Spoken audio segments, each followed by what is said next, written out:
आज की इस रविवारी गोष्ठी में आप सभी का स्वागत है। पिछले कई रविवार से हम सब चर्चा कर रहे थे और बातचीत निकल कर के आ रही थी कि पारदर्शिता के सवाल पर चर्चा बहुत आवश्यक है। लगातार देश में ही नहीं पूरे विश्व में पारदर्शिता को लेकर के सवाल खड़ा किया जा रहा है। विद्यार्थियों के संदर्भ में अगर बात की जाए तो वो परीक्षाओं में पारदर्शिता का सवाल है, और अगर पूरे समाज के संदर्भ में बात की जाए, राष्ट्र के संदर्भ में बात की जाए, तो ये सवाल शिक्षा जगत से तो जुड़ा है ही है। हम सब शिक्षा जगत से हैं, तो सिर्फ परीक्षार्थियों में ही पारदर्शिता की बात नहीं है, शिक्षकों के अंदर भी कितनी पारदर्शिता है उस सवाल से भी कहीं ना कहीं जुड़ता है। उसके आगे की बात की जाए तो हम सब कह सकते हैं कि पूरी की पूरी व्यवस्था में, भारतीय लोकतंत्र में पारदर्शिता की बात भी उठती है, उठनी चाहिए, लेकिन हम कहाँ तक पहुँचे उस सवाल पर, वो कहीं महत्वपूर्ण है। और उसके आगे की भी बात की जाए पारदर्शिता के सवाल की, तो हम अपने आम जीवन में कितने पारदर्शी हैं, हम अपने परिवार में कितने पारदर्शी हैं, वो भी कहीं महत्वपूर्ण है। सवाल बहुत सारे हैं, समय की सीमा भी है, तो अब की बार रविवारी गोष्ठी में हम सब ने मिलकर के तय किया कि पारदर्शिता के सवाल और भारतीय लोकतंत्र पर हम सब चर्चा करेंगे। और इस चर्चा को आगे बढ़ाने के लिए आज मुख्य वक्ता के रूप में राजनीति शास्त्री हैं डॉक्टर अंकित पाठक, तो हम उनसे अनुरोध करते हैं कि वे इस चर्चा को आगे बढ़ाएं। डॉक्टर अंकित पाठक। बहुत बहुत शुक्रिया स्वप्निल सर। स्वराज विद्यापीठ के कुलगुरु professor R C Tripathi sir, आदरणीय अम्मा जी, इलाहाबाद शहर और हमारे शहर के हमारे समय के अहम बुद्धिजीवी साहित्यकार श्री प्रकाश मिश्र सर, 75 पार भी बहुत सक्रिय रहने वाले हमारे सम्मानी मालवी सर,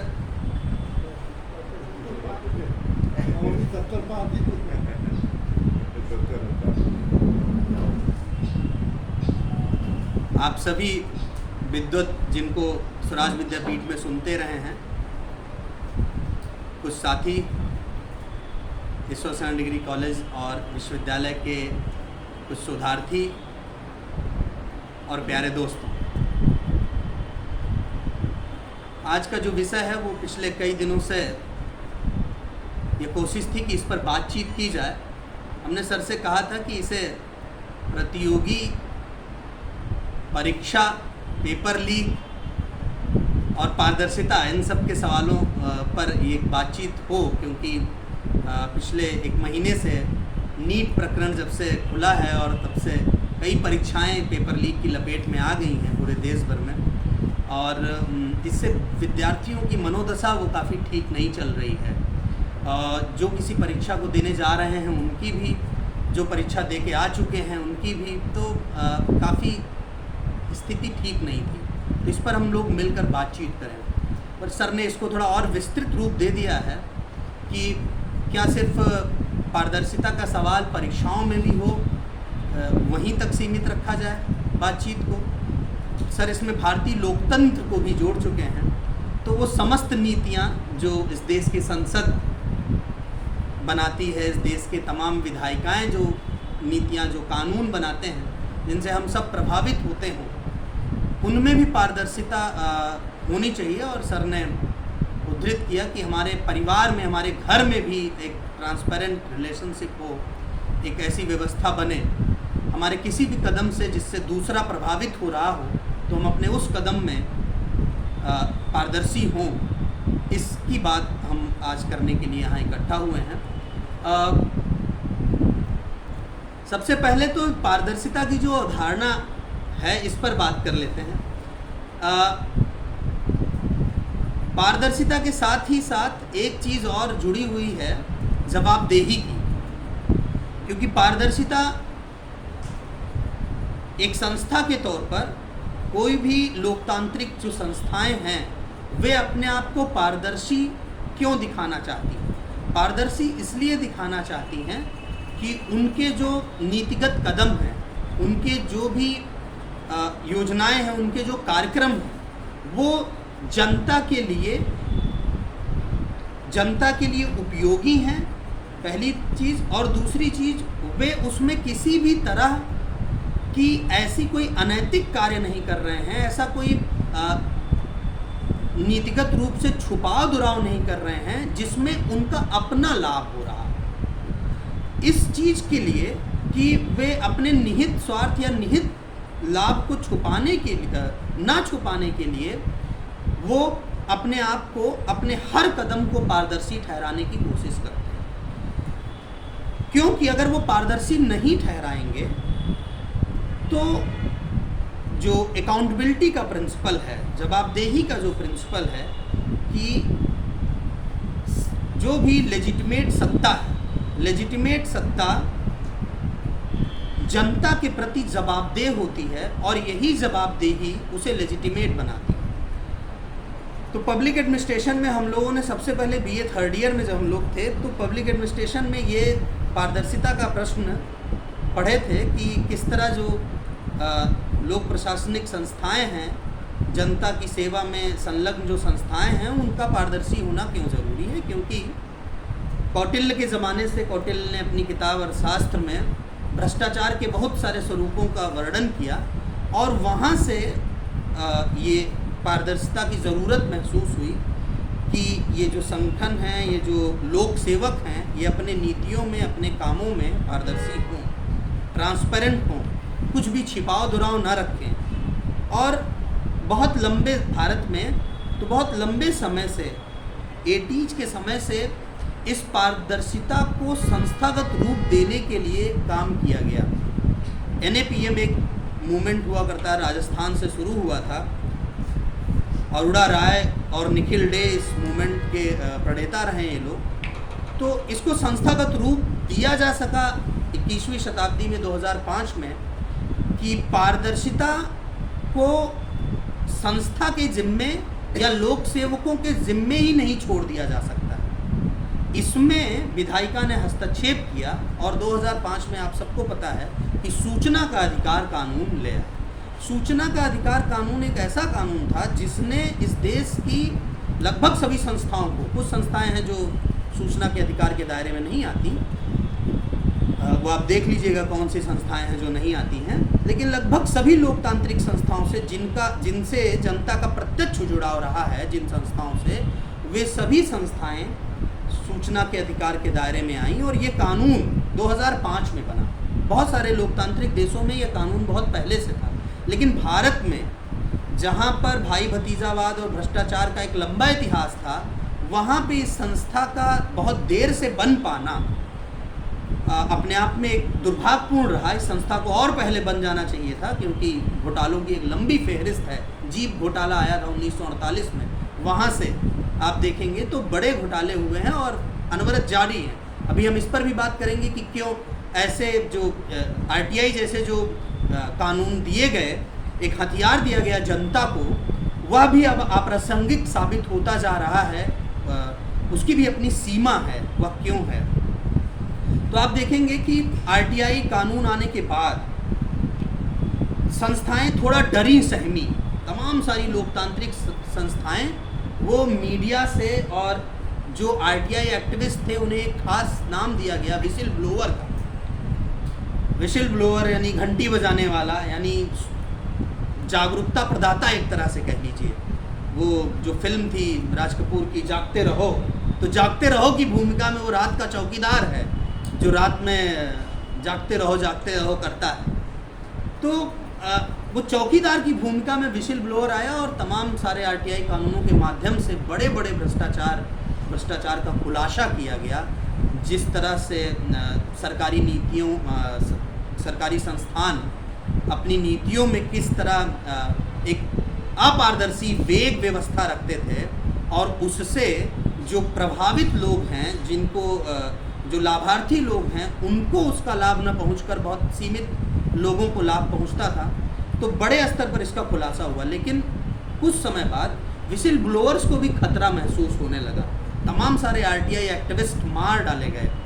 आपको पता नहीं याद हो कि ना हो, 12 साल पहले भोपाल में एक बड़ी आरटीआई एक्टिविस्ट थी शेहला मसूद को उनके घर के बाहर जब वो दफ्तर जा रही थी अपने, तो कुछ लोगों ने गोली मारकर हत्या कर दी थी। अब शेहला मसूद के पास कौन सी ऐसी फाइल थी, कौन से ऐसे कागजात थे, या आप गूगल करेंगे कि देश में कितने सारे आरटीआई एक्टिविस्ट की हत्या हुई, तो एक बड़ी फहरिस्त मिलेगी आपको कि इस ज़्यादातर वकील, पत्रकार, जो लोग सामाजिक कामों से जुड़े थे, जो लोग थोड़ा अवेयर थे, वही लोग आरटीआई एक्टिविस्ट हुआ करते थे। तो आरटीआई एक्टिविस्ट को मारा गया, लेकिन उनके सुरक्षा के लिए भी कुछ बाद में, मुझे लगता है अभी वो कानून पारित नहीं हुआ है, विसिल ब्लोअर प्रोटेक्शन एक्ट आया बाद में। ये देखना पड़ेगा कि वो पारित हो चुका है कि नहीं है। तो एक्ट नाम है तो मतलब अच्छा, हाँ ठीक है। तो विसिल ब्लोअर प्रोटेक्शन एक्ट आया है, पर वह कितनी सुरक्षा दे पाता है इसकी आपको मतलब आप समझिए कि उसके बाद ऐसा नहीं है कि मर्डर नहीं हुआ। 5 साल, लगभग 5 साल हुए हैं। वो भी एक्टिविस्ट थी और क्या नाम है, पूछिए बात नहीं, सुधा भारद्वाज की बात नहीं कर रहा हूँ मैं। हाँ, एक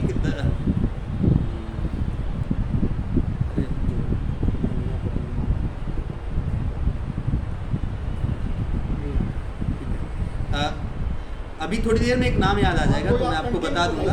हाँ, तो वो अभी एक सोशल एक्टिविस्ट, आरटीआई एक्टिविस्ट की तरह काम करती नहीं हैं।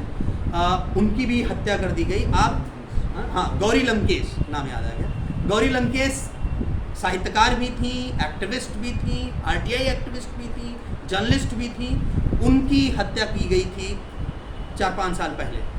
आप 2013-14 में एक बड़ी हत्या हुई थी नरेंद्र दाभोलकर की।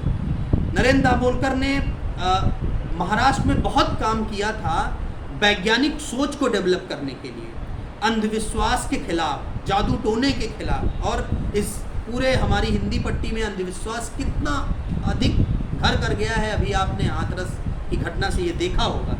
तो देश में ऐसे बड़े एक्टिविस्ट रहे जिन्होंने सूचना के अधिकार कानून का उपयोग न केवल संस्थाओं को पारदर्शी बनाने के लिए किया, बल्कि जवाबदेह बनाने के लिए भी किया। इससे उनकी जवाबदेही भी तय हुई। इसी के बाद जो अगला कदम आया वो आया सोशल ऑडिट का।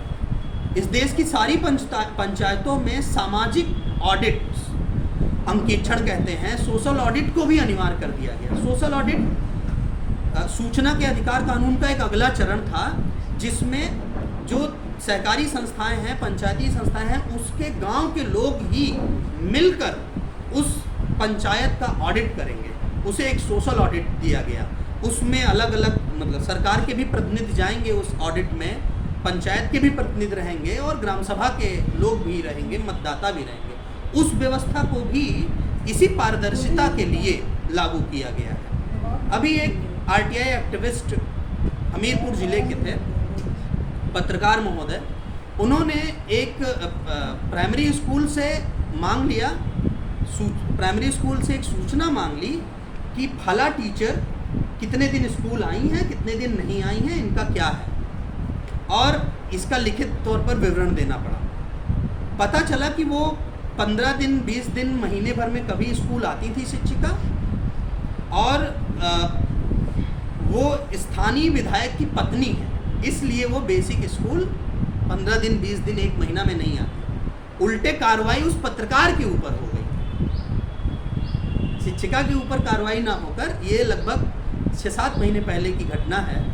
पत्रकार के ऊपर कार्रवाई हो गई, उसे तमाम तरह के उसके ऊपर चार्जेस डाल दिए गए और महिला अभी भी वो उसी तरह से, जो शिक्षिका हैं वो उसी तरह अपने ढर्रे पर हैं।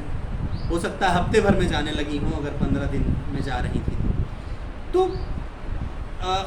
आरटीआई कानून भी कहीं कहीं यदि दबाव बहुत ज़्यादा है तो वह प्रासंगिकता अपनी नहीं ला पा रहा है। वह संस्थाओं को पारदर्शी बनाने में उस तरह सक्षम नहीं हो पा रहा है जब तक मामला बहुत बड़ा ना हो जाए, जब तक बैकअप एक तरह से कह लीजिए कि उस पत्रकार के पास, उस एक्टिविस्ट के पास बड़ा बैकअप ना हो, तब तक उसे भी कोई जो विशल ब्लोअर एक्ट है या स्थानीय मीडिया वह प्रोटेक्ट करने में सक्षम नहीं है। इसके अलावा एक और चीज़ लाई गई, सिटीज़न चार्टर। सिटीज़न चार्टर लाया गया और वो कहा गया कि सारी संस्थाएं जो हैं वो सिटीज़न चार्टर अपने बोर्ड पर, जहां भी संस्था का दफ्तर होगा, सभी लोक सेवा के दफ्तरों में पंचायत से लेकर और जिलाधिकारी कार्यालय तक सिटीज़न चार्टर लिखा रहेगा। यानी नागरिक उस संस्था के दफ्तर पर जाए तो उसके क्या क्या अधिकार हैं, ये सब चीज़ें वहाँ लिखी होती हैं।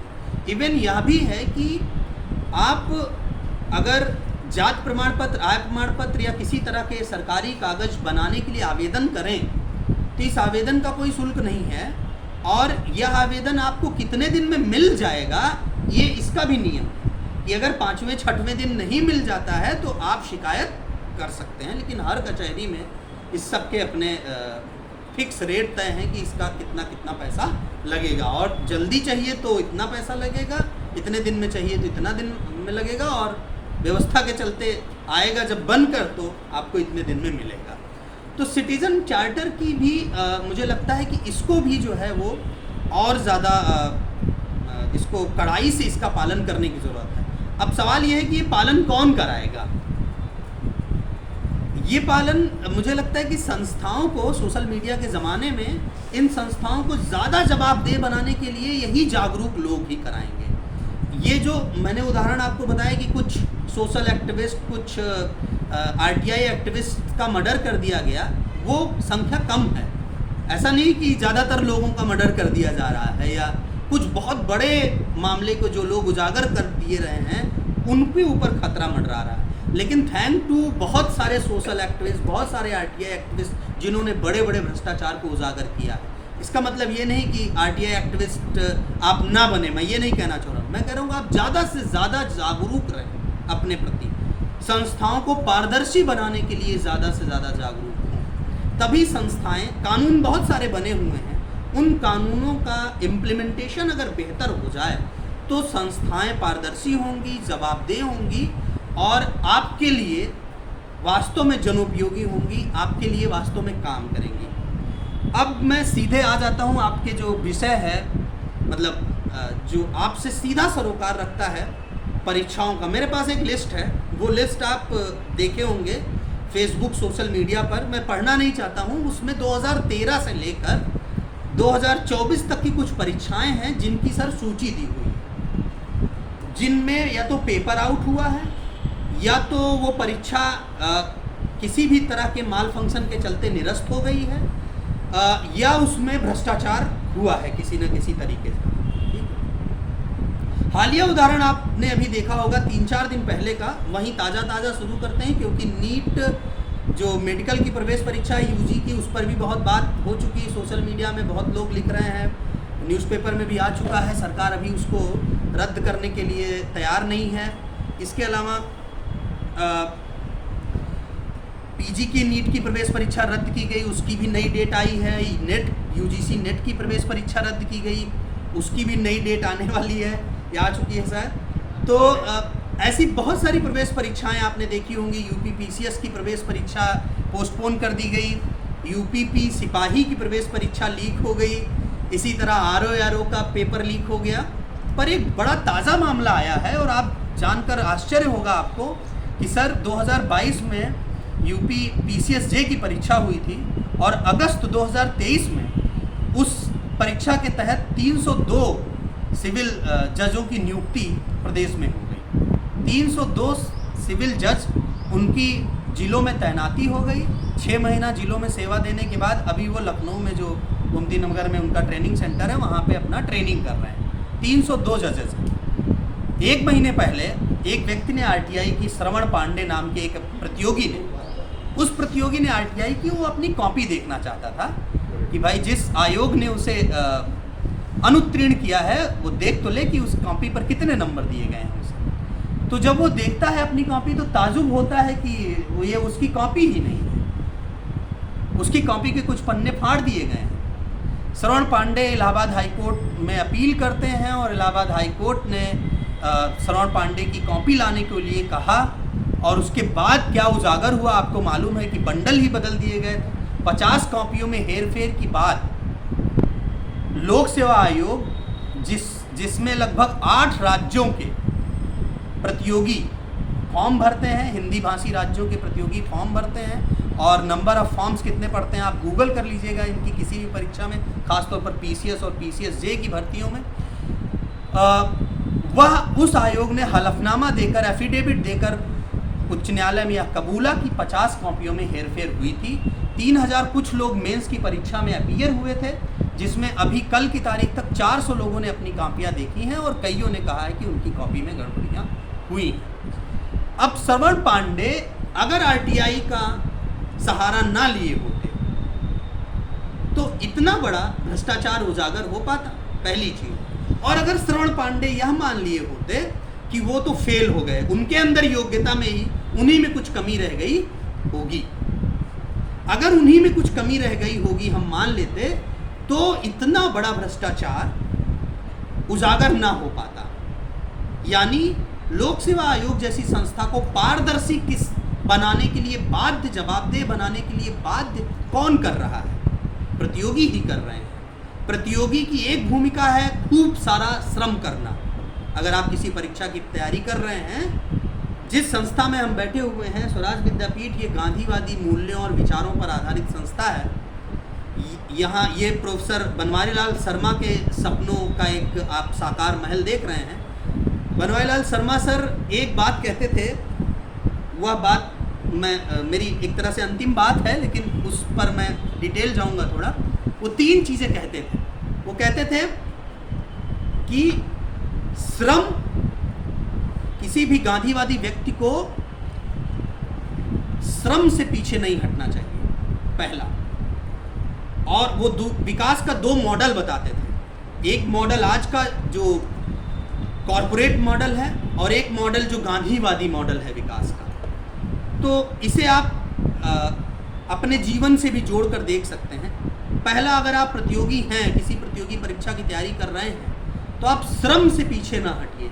यानी इतना श्रम करिए कि जब भी परीक्षा आए, एक तो वैकेंसी नहीं आती है देश में, मतलब अपने प्रदेश में वैकेंसी का हाल ये है कि प्राइमरी शिक्षक भर्ती 2018-19 में अंतिम बार नोटिफाई हुई थी। हायर कमीशन की भर्ती अंतिम बार जुलाई 2022 में सर फॉर्म भरवाया गया था, तब से अभी तक परीक्षा नहीं हुई है। नया आयोग कोई गठित हो रहा है और हर 15 दिन में एक न्यूज़ आती है कि उस आयोग में ये सदस्य गठित हुए, उस आयोग ने ये बैठक ली और अभी तक कुछ अता पता नहीं। ऐसे ही सर लेक्चरर का टीजीटी पीजीटी की भी जो परीक्षा फॉर्म भरवाया गया था वो जुलाई 2022 में भरवाया गया था। 2 साल फॉर्म भरवाने का हो गया। अन्य तमाम अन्य भर्तियों में भी यही हाल है। तो पहले तो आप इतना श्रम करिए कि जब भी कभी भर्ती आए आप पीछे ना हटें, ठीक, नंबर 1। नंबर 2, श्रम के समानांतर संघर्ष। आपको संघर्ष भी करना पड़ेगा और आपका श्रम के बाद आपका संघर्ष, श्रम अपने आप में एक संघर्ष है, वो आपके वैयक्तिक जीवन में होगा, लेकिन यहाँ मैं दूसरे तरह की संघर्ष की बात कर रहा हूँ। जो संघर्ष आपको हो सकता है इन संस्थाओं से लड़ना भी पड़े, हो सकता है आपको इस संघर्ष के लिए मार्च निकालना पड़े, किसी मार्च का नेतृत्व करना पड़े। मैं उसकी बात कर रहा हूँ कि जब इतने बड़े बड़े पेपर लीक हो जाने के बाद बच्चे धरना देते हैं आयोगों के सामने। आप कुछ दिनों पहले पीसीएस का जब पेपर लीक हुआ तो सर लंबे समय तक, लगभग 7-8 दिन लोक सेवा आयोग के गेट पर, चौराहे पर लोगों ने धरना दिया, तब जाकर यह आयोग ने कबूला कि हाँ उसने पेपर, उसकी तरफ से पेपर लीक हुआ था, कहीं ना कहीं किसी सेंटर पर पेपर लीक की सूचना मिली थी। तब परीक्षा वह निरस्त हुई। आरओ की भी और पीसीएस की, दोनों की परीक्षाएं तभी जाके निरस्त हुई जब तमाम सारे प्रतियोगी अपने श्रम की, एक तरह से अपने श्रम का कीमत मांगने पहुंचे थे। वो अपने श्रम को दिखाने पहुंचे थे कि हमारा श्रम जब पारदर्शी है, हमारा श्रम जब ईमानदार है, तो आपकी जो संस्था है, आपका जो आयोग है, यह एक परीक्षा कराने में भी पारदर्शी हो सकता है, या एक परीक्षा कराने में भी ईमानदार हो सकता है। तो पहला कदम यह मैं संघर्ष, आप जो अपने कमरे में संघर्ष कर रहे हैं, उस संघर्ष से एक कदम आगे बढ़कर आप जो सड़क पर संघर्ष करेंगे, उस संघर्ष की बात कर रहा हूं कि जब भी कभी मौका मिले, जब आपका कॉज एक सामूहिक कॉज हो, जिस कॉज में सभी विद्यार्थियों का हित छुपा हुआ हो, तब आप घर में ना बैठिए, जहां जिस तरह से भी मौका मिले आपको उस संघर्ष में उतरना चाहिए। श्रम इतना करिए कि जब भी कभी मौका मिले परीक्षा में आप अधिक से अधिक स्कोर कर पाएं। संघर्ष इतना करिए कि आप ये कभी ना कह पाएं कि हाँ, हम उस आंदोलन में शामिल नहीं हैं। हमारे एक साथी राजनारायण सर अभी हाल ही में गुजरे हम सब के बीच से। वो 2009 के बाद से किसी प्रतियोगी परीक्षा में शामिल नहीं हुए थे।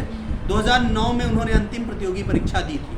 कई बार पीसीएस का इंटरव्यू, मेंस लिखे, लेकिन अंत में सफल नहीं हो पाए।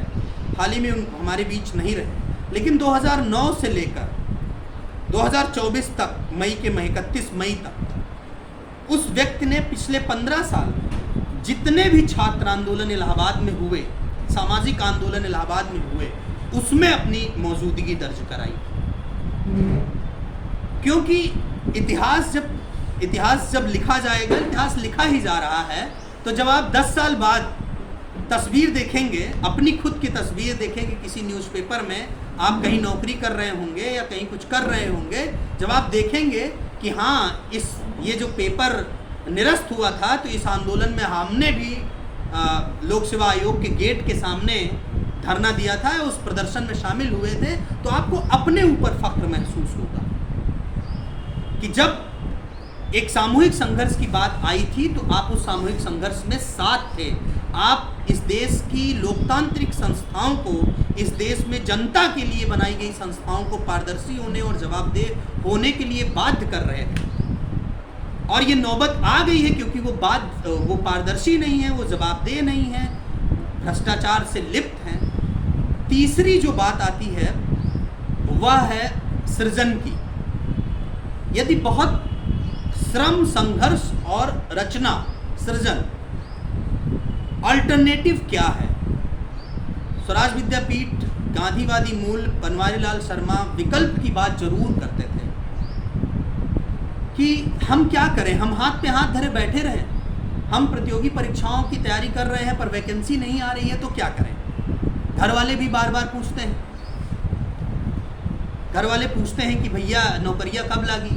बहुत सारे मेरे दोस्त, सर, हम मेरे उम्र के, ये बताते हैं कि अब उन्हें गांव जाने में शर्म महसूस होती है, क्योंकि गांव जाएंगे अगर तो पूछेंगे लोग कि और हो क्या करते हैं, नौकरी कब लगेगी। अभी मैं जब आ रहा था तो एक ग्रुप है, उस ग्रुप में एक कविता आ गई इत्तेफाक से, मैं वो 4 लाइन की कविता है, मैं पढ़ दूं। देवी प्रसाद मिश्र की कविता है बेरोजगार। देवी प्रसाद मिश्र अपनी कविता बेरोजगार में कहते हैं कि, जस्ट अ मिनट,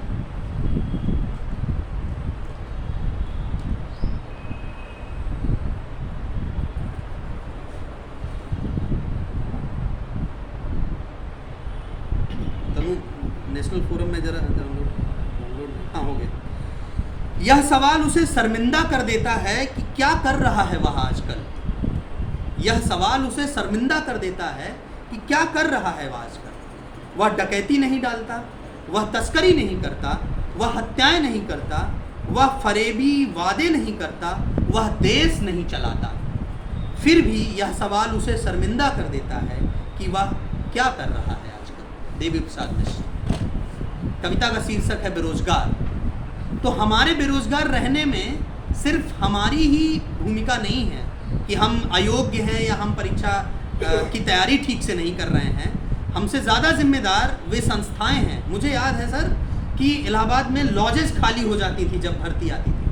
50-50 हज़ार भर्ती जब शिक्षक भर्ती आती थी, 72,000 शिक्षक भर्ती, ये शिक्षक भर्ती को उनके नंबर ऑफ जो सीट्स है उनके नाम से जाना जाता कि 75,000 59,000 शिक्षक भर्ती यहाँ होना, इस तरह से।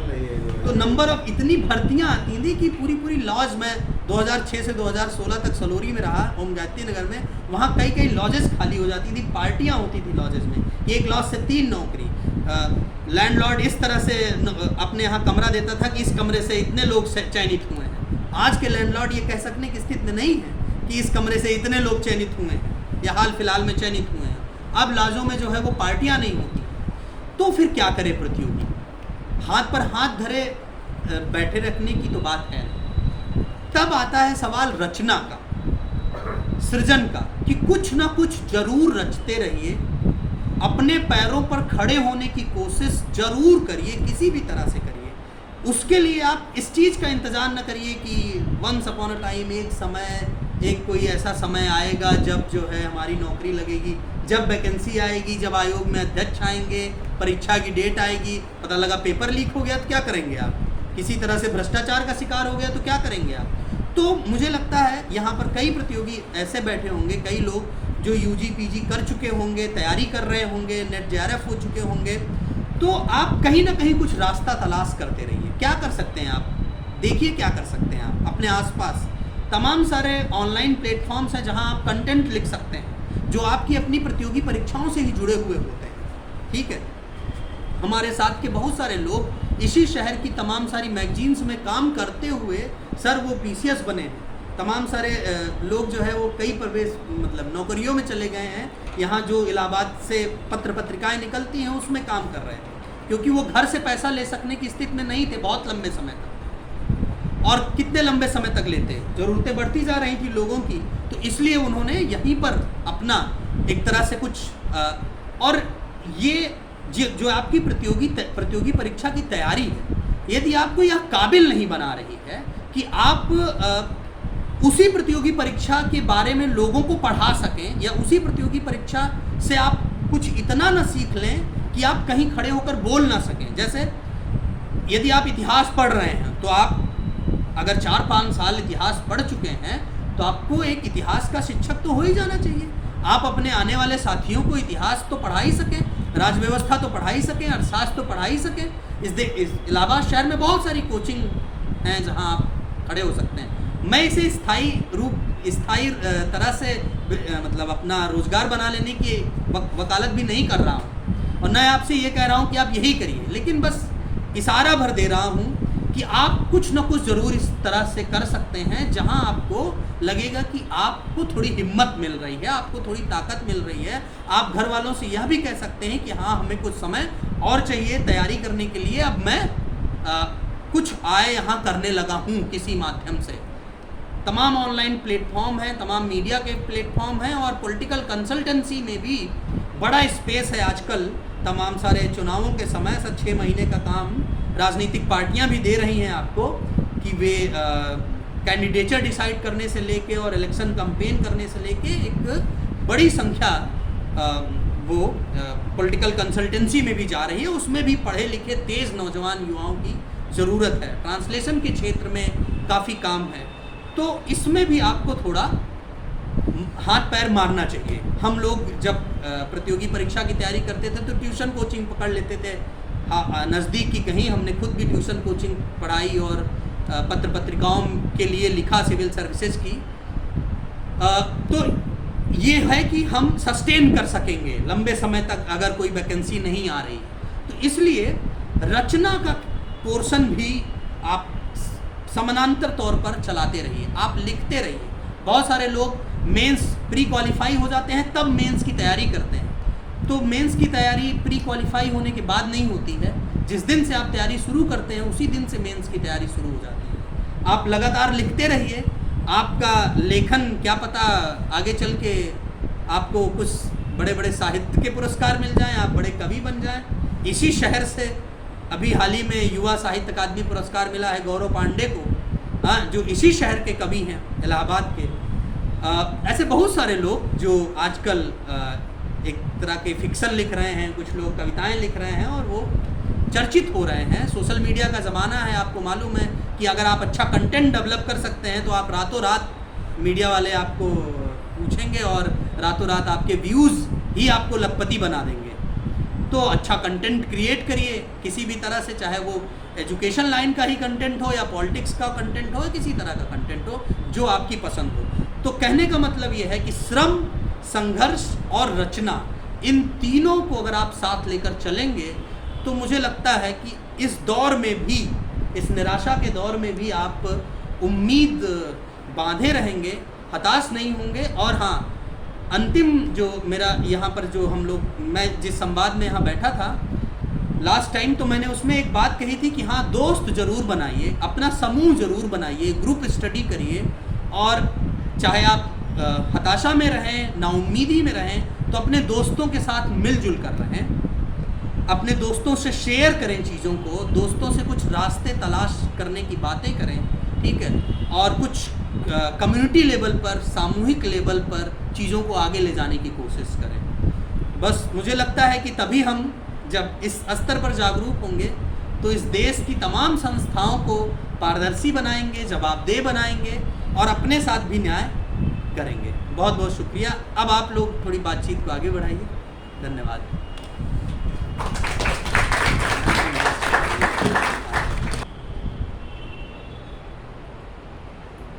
तो मुझे समझ में नहीं रहा है कि मैं क्या क्या बातें कहूँ और क्या क्या बातें नहीं कहूँ। प्रश्न जो था वो यहाँ से आरंभ हुआ था कि पारदर्शिता है क्या। इसको जो था, इस संकल्पना पर जो है कुछ उनके जी ने बात की थी। ये भी शायद पूछना चाहिए कि पारदर्शिता की बात उठ क्यों रही है, हम क्यों आज जो है पारदर्शिता की बात कर रहे हैं। क्योंकि कहीं न कहीं पर जो है शायद ये बात आ जाती है कि कुछ गड़बड़ है। हो सकता है वो गड़बड़ी जो है वो संस्थाओं में हो सकता है वो गड़बड़ी समाज में हो सकता है वो गड़बड़ी हम लोग जो यहाँ बैठे हुए हैं उन्हीं लोगों में हो जो समाज बनाते हैं। और मुझे लगता है कि ये तीनों बातें ही सच हैं। इसमें अगर हम ये कहें, चुनना चाहें कि नहीं समाज का दोष है, या ये चुनना चाहें कि संस्थाओं का दोष है, तो संस्थाएं बनाने वाले कौन हैं? हम ही लोग हैं।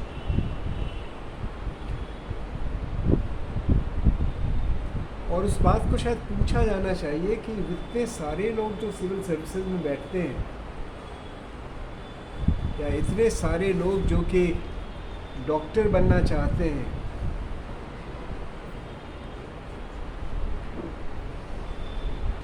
और करोड़ों रुपया देकर जो है वो डॉक्टर बनना चाहते हैं, वो अगर डॉक्टर बन गए तो उसके बाद क्या करेंगे? क्या ऐसा तो नहीं है जैसा कि हम लोग देख रहे हैं? आपको पता होगा कि अस्पतालों में अगर आप छोटी सी बीमारी के लिए जाइए तो वो 10 टेस्ट लिख देंगे आपको कि आप ये भी करा लीजिए, आप ये भी करा लीजिए, आप ये भी करा लीजिए, जिनकी आवश्यकता बिल्कुल नहीं है। उसका कारण मात्र इतना ही है कि उनको जहाँ वो आप टेस्ट कराने जाएंगे उनसे कुछ पैसा मिलेगा। क्योंकि अगर पैसा दिया है तो पैसा वापस भी आना चाहिए, और अगर उतना पैसा दिया है जितना जितना कहा जा रहा है, वो तो फिर कमी है, उससे बहुत अधिक आना चाहिए। और ऐसा जो है आपको दिखाई देता है। ऐसा इसलिए दिखाई देता है, चलिए मैं अपनी ही बात करता हूँ। 2 दिन पहले मैं एक जगह से लौटा, बगल में एक प्रोफेसर मैंने कहूँगा, क्योंकि उन्होंने अभी अभी जो है लिखी कहाँ एक किताब भी लिखी हुई है। इतनी किताबें लिखने के बाद जो है कोई प्रोफेसर बन जाता है। इनकी पुस्तकों पर जो है पीएचडी भी अवार्ड हो रही है, तो ये और बड़े प्रोफेसर हो जाते हैं। पर वस्तुतः ये यहाँ अध्यापक भी थे इलाहाबाद विश्वविद्यालय में, और उसके बाद जो है ये आईएएस भी हो गए। आईएएस होने के बाद जो है साहित्यकार भी हो गए, और इन्होंने एलएलएम भी किया हुआ है। तो उनको देख कर ही मैं बात कह रहा हूँ।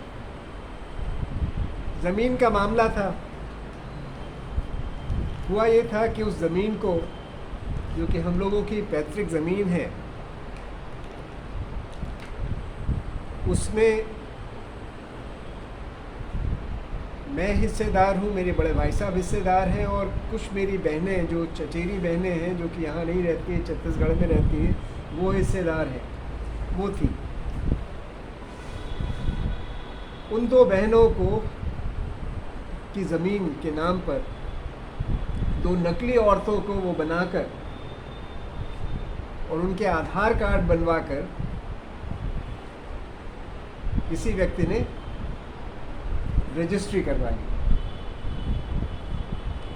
मुकदमा चला, चलिए मैंने कुछ एफआईआर वगैरह किया, पकड़े गए लोग।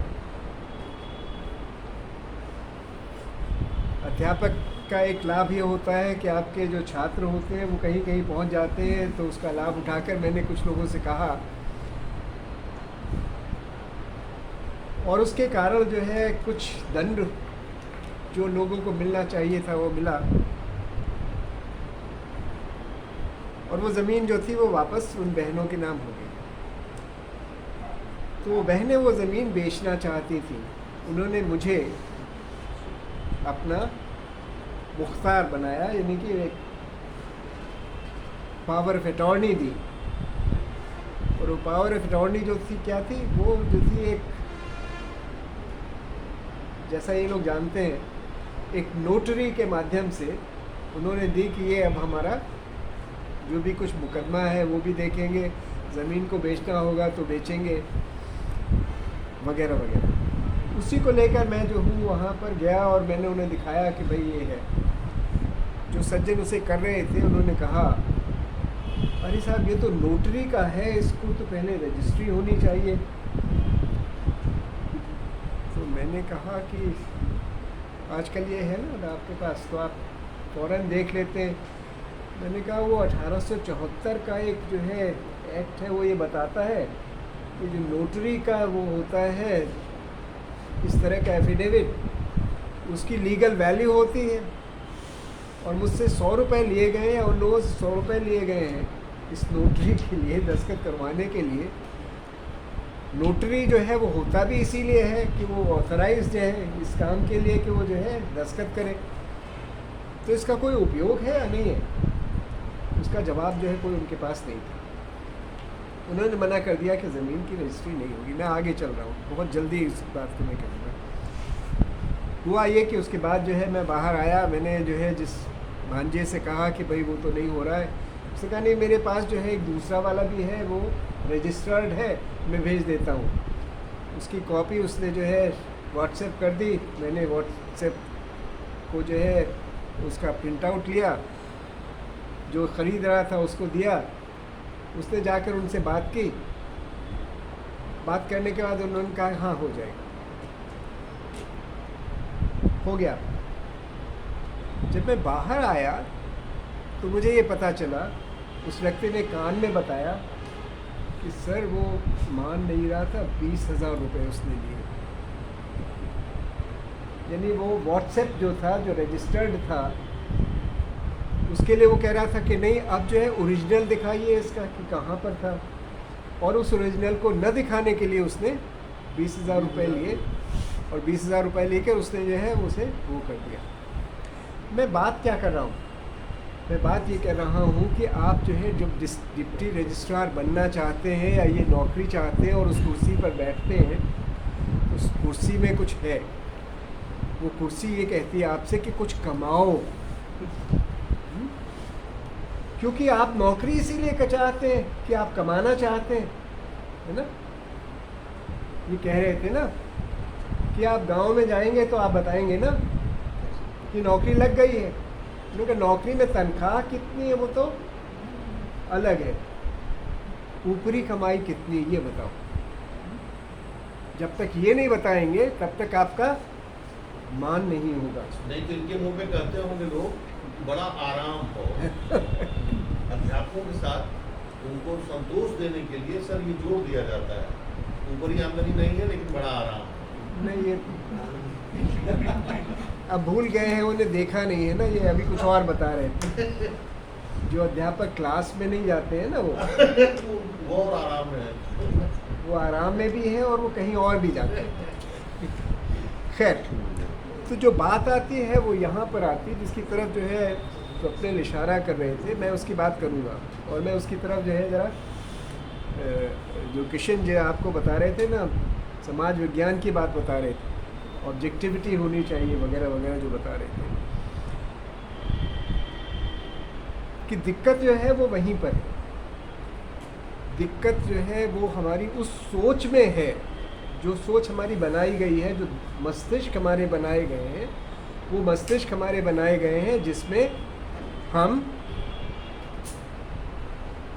अपना स्वार्थ देखते हैं, वही ज़्यादा महत्व का है और दूसरे जो हैं वो महत्व के नहीं।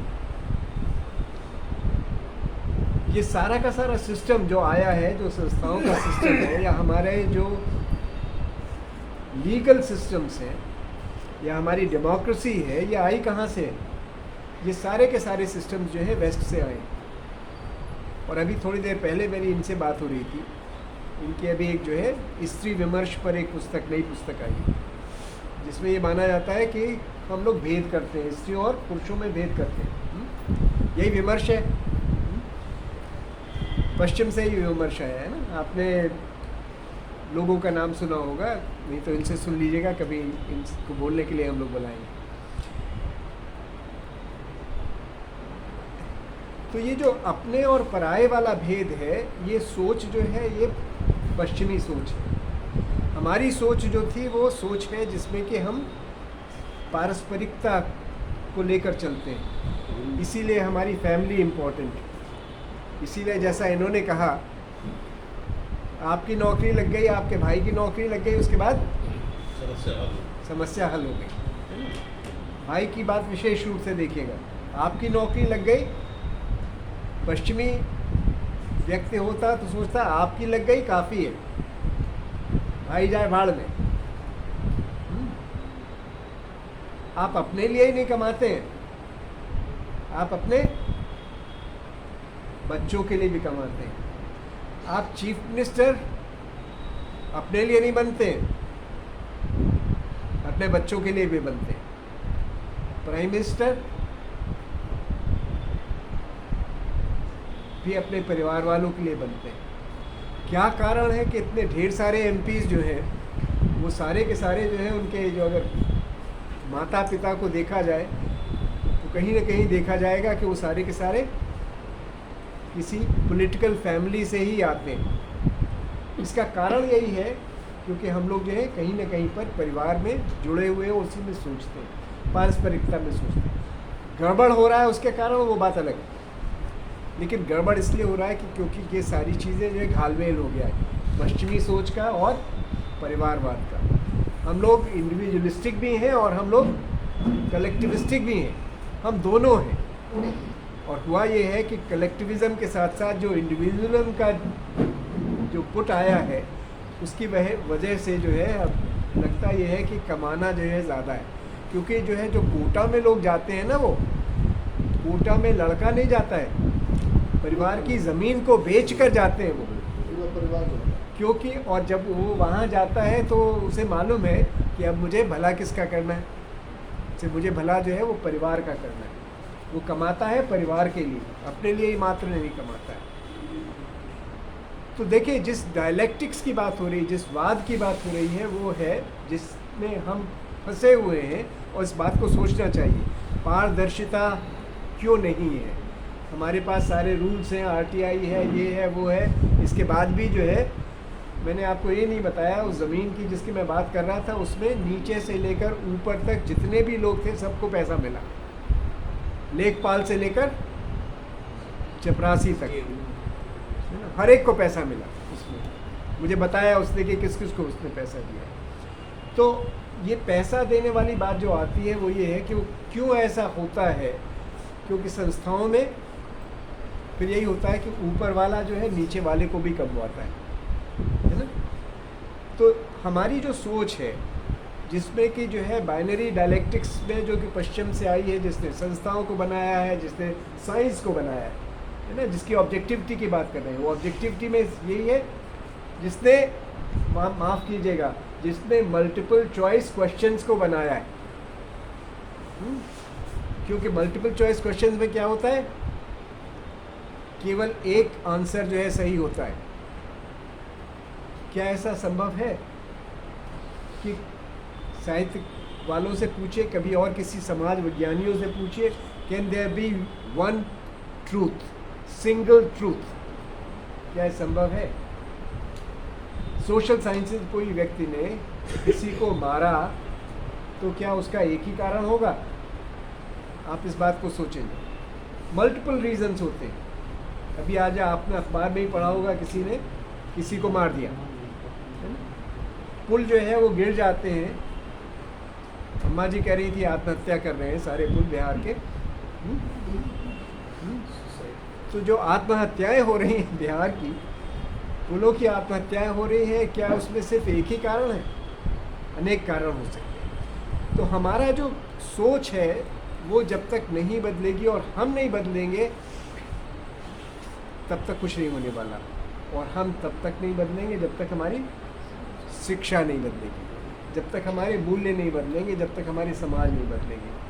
और ये हमारे सारे के सारे मूल्य जो हैं वो सबके सारे के सारे मूल्य जो हैं वो कहीं और से आते हैं। ये सारे मूल्य जो हैं वो कॉरपोरेट कॉलोनियलिज्म से आते हैं। और उसी ने हमारे दिमाग बचे हैं, जिसने ये बताया है कि compete करिए, सबसे अच्छा बनिए, अवार्ड लीजिए। अगर आपको अवार्ड नहीं मिलता है तो आप रिकॉग्नाइज नहीं हैं। ऐसा नहीं होता था ना। यहाँ पर अध्यापकों को अवार्ड मिलना ज़रूरी नहीं था कि वो आप सबसे अच्छे टीचर हैं। आप पढ़ने इलाहाबाद इसलिए आते थे क्योंकि यहाँ अच्छे अध्यापक होते थे, जिनका नाम जो था इलाहाबाद के बाहर था। गुरु वही कहा जाता था। वो रीडर भी नहीं बनता। हाँ, एस राय, चिराग गोरखपुरी, फिर जिंदगी कितने भर सारे लेकर लोग रही थे। रहे। इनके पिताजी, हाँ, हाँ, इनके पिताजी अंग्रेजी डिपार्टमेंट में अध्यापक थे और वो जब रिटायर हुए तो लेक्चरर की तरह ही रिटायर हुए। कितने साल पढ़ाया होगा उन्होंने? समाज इसको पूछता भी नहीं था। समाज से नहीं इससे लेना देना नहीं नहीं नहीं नहीं, अब हमने बिल्कुल बिल्कुल नहीं पूछता था। और इसलिए जो था मेरा अध्यापक, क्या थे अपने समाज नहीं पूछता। आप जो है समाज का कार्य कर रहे हैं और समाज का कार्य कर रहे हैं और वो कर रहे हैं, उसमें आपको अच्छा लगता है वो समाज का कार्य। तो वो चीज़ें यहाँ पर ये नहीं थी कि कुर्सी में बैठकर जो है आपको कमाना है। और वो सोच जब तक नहीं बदलेगी वो तब तक नहीं बदलेगी जब तक कि आपके मूल्य नहीं बदलेंगे। अभी आप जितनी भी अभी बात हो रही थी ना, करियर काउंसलिंग किया ना इन्होंने, आपका करियर काउंसलिंग ही तो कर रहे थे ये। संघर्ष करिए, श्रम करिए, है ना, ये करियर काउंसलिंग मतलब ये साइकोलॉजी वालों का काम कर रहे हैं। तो वो सारी की सारी चीज़ें ठीक हैं जो ये कह रहे हैं, लेकिन उसके पीछे जब तक आपके मूल्य नहीं बदलेंगे तब तक पारदर्शिता आएगी नहीं। पारदर्शी आप तब हो सकते हैं जबकि आप बेईमान नहीं हैं। अगर आप बेईमान हैं तो पारदर्शी नहीं होंगे, नहीं होने देंगे। और वो ऊपर से नीचे तक, ये सिस्टम के साथ भी है, व्यक्ति के साथ नहीं। यही मैं कह रहा हूँ ना। तो भी सिस्टम, अगर ईमानदार होगा तो पारदर्शी होगा। सिस्टम भी, क्षमा करिएगा, सिस्टम हो चाहे समाज हो चाहे संगठन हो, सिस्टम कैसे बनता है? सोशल सिस्टम है, ह्यूमन सिस्टम है। और अगर ह्यूमन सिस्टम है, सोशल सिस्टम है, तो उसमें हम हैं। तो उसके केंद्र में, सारे के केंद्र में हम हैं। और अगर हम बदलेंगे नहीं तो कुछ नहीं बदलने वाला। और हम बदलेंगे कब? बदलेंगे तभी, जबकि हमारे मूल्य तभी बदलेंगे, हमारी सोच तभी बदलेगी जबकि हमारी शिक्षा बदलेगी। और शिक्षा हमारी तब बदलने के लिए जो है आवश्यक है कि कहीं न कहीं हमें अब समझ पैदा करनी पड़ेगी कि अब बहुत हो चुका है। इस समाज को बदलने के लिए हमें उन लोगों से हाथ जोड़ लेना है, नए समाज का जो है कुछ निर्माण करना है। उस नए समाज का निर्माण तभी हो पाएगा जबकि हम सब लोग साथ आएंगे, compete नहीं करेंगे, कोलैबोरेट करेंगे। यही संभावना जो है तब बनती है।